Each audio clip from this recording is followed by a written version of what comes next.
حامدا ومصليا ومسلما أما بعد فأعوذ بالله من الشيطان الرجيم بسم الله الرحمن الرحيم قال الله تبارك وتعالى فلولا نفر من كل فرقة منهم طائفة ليتفقهوا في الدين ولينذروا قومهم إذا رجعوا إليهم لعلهم يحذرون وقال رسول الله صلى الله عليه وسلم سبعة يظلهم الله تحت ظل عرشه يوم لا ظل إلا ظله إمام عادل وشاب نشأ بعبادة الله تعالى ورجل تحابا في الله اجتمعا عليه وتفرقا عليه إلى آخر الحديث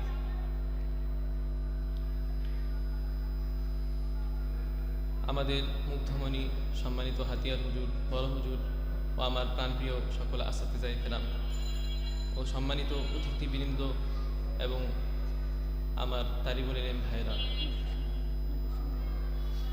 সকলকে জানাই আমি আন্তরিক মোবারকবাদ ও শুভেচ্ছা।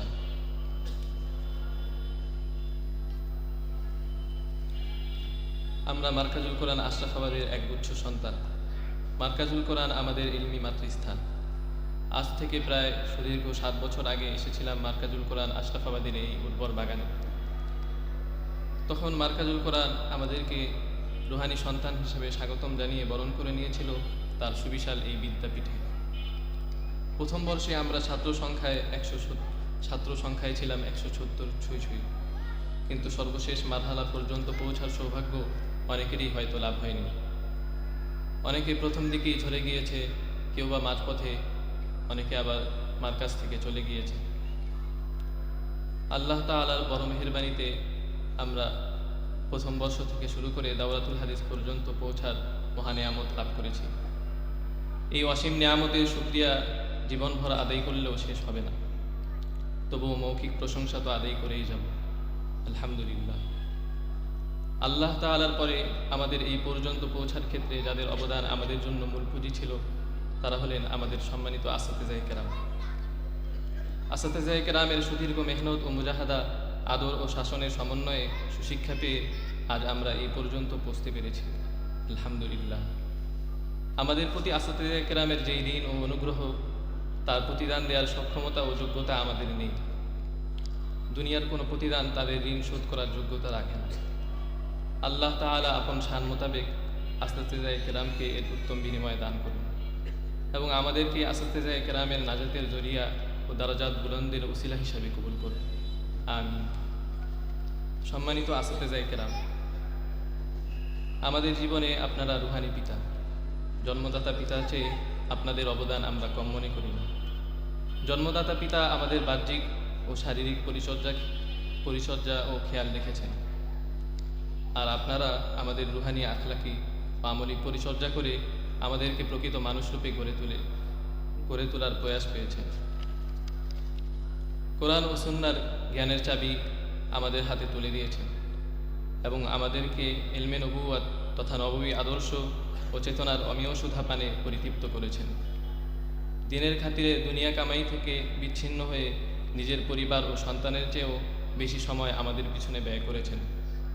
তাই শ্রদ্ধেয় আসাতিজায়ে কেরাম, আমরা আপনাদের প্রতি চিরঋণী এবং আপনাদের প্রতি কৃতজ্ঞ থাকব জীবনভর। আজকের এই দিনে একদিক থেকে আমরা যেমন খুশি যে আল্লাহ তাআলা আমাদেরকে সর্বশেষ মারহালায় পৌঁছার তৌফিক দান করেছেন, আবার আরেক দিক থেকে আমরা ব্যথিত এই ভেবে যে এই শিক্ষাবর্ষ শেষ হলে তো আসাতিজায়ে কেরামের সান্নিধ্য থেকে বিচ্ছিন্ন হয়ে দূরে চলে যেতে হবে। শিক্ষা জীবনের সুদীর্ঘ এই সময়ে জীবনে চলার পথে পদে পদে আসাতিজায়ে কেরামের যেই দিক নির্দেশনা পেতাম, তা থেকে মাহরুম হতে হবে। কোনো কাজে বা ক্ষেত্রে আমাদের কোনো ভুল বা অসতর্কতা পরিলক্ষিত হলে আসাতিজায়ে কেরাম যেমন কল্যাণকামিতার সাথে আমাদেরকে সতর্ক করতেন এবং ভুল শুধরে দিতেন, কখনো শাসনের মাধ্যমে, কখনো বা আদর করে বুঝিয়ে। পরবর্তী জীবনেও তো কেউ আর এমন কল্যাণকামিতার সাথে আমাদেরকে সতর্ক করবে না এবং ভুল শুধরে দিবে না, বরং উল্টো আমাদেরকে দোষারোপ করবে, অপমান করবে। এই ভেবে শঙ্কাগ্রস্ত হই। তবে আবার শঙ্কামুক্ত হই এই দৃষ্টিকোণ থেকে যে সুদীর্ঘ এই শিক্ষা জীবনে আসাতিজা কেরামের কাছ থেকে যেই চেতনা ও আদর্শ লাভ করেছি তা আঁকড়ে ধরে এবং আসাতিজা কেরামের সাথে যোগাযোগ রেখে সামনের পথ চলব ইনশাআল্লাহ। প্রিয় অনুজ ভাইরা, তোমাদেরকে বলছি, বড় ভাই হিসাবে তোমাদেরকে যেমন পরামর্শ, দিক নির্দেশনা ও সহযোগিতা করা আমাদের জন্য কর্তব্য ছিল, আমরা তা যথাযথভাবে পালন করতে পারিনি। আমাদের কোনো কথা বা আচরণে কাউকে যদি কষ্ট দিয়ে থাকি, তাহলে বিদায়ের এই শেষ বেলায় আমরা হাত জোর ক্ষমা প্রার্থী। বিশেষত মিশকাত জামাতের সাথীগণ, আমাদেরকে কাছ থেকে দেখার কারণে আমাদের অসৌজন্যমূলক আচরণ যদি আপনাদের দৃষ্টিগোচর হয়ে থাকে, আশা করছি আপনারা বড় ভাইদের ভুলগুলো ক্ষমা সুন্দর দৃষ্টিতে দেখবেন। অনুজদের প্রতি নিবেদন, বড় ভাইদের নিবেদন, আশা করছি আপনারা এলমের পথে, এলমি দ্বীন অর্জনের পথে সব প্রতিবন্ধকতা থেকে বেঁচে থাকবেন এবং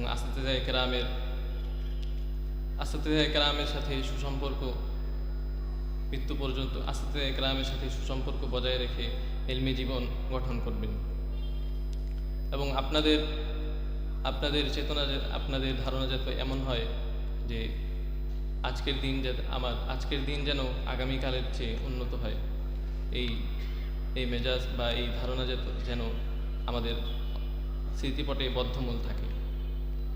পরিশেষে প্রিয় সহযোদ্ধা সহপাঠীগণ, দীর্ঘ কয়েক বছর আমরা একই শ্রেণীকক্ষে, একই ছাদের নিচে একসাথে ছিলাম। একসাথে থাকার বদৌলতে আমাদের পরস্পরের মাঝে যে ভালোবাসা ও মহব্বতের টান তৈরি হয়েছে তা স্থায়ী হোক জীবনভর। আর দীর্ঘদিন একসাথে থাকার কারণে আমাদের পরস্পরের মাঝে মনোমালিন্য হওয়াই স্বাভাবিক। সব মনোমালিন্য ভুলে আমরা প্রতিজ্ঞাবদ্ধ হই যে শিক্ষা জীবনে আমরা যেমন একসাথে ছিলাম ভাই ভাই হয়ে, পরবর্তী জীবনেও আমরা পরস্পরের সহযোগী হয়ে থাকব এবং একে অপরের খোঁজ খবর রাখব ইনশাআল্লাহ। দাওয়াল জামাতের পক্ষ থেকে আমি মোহাম্মদ আব্দুল্লাহ।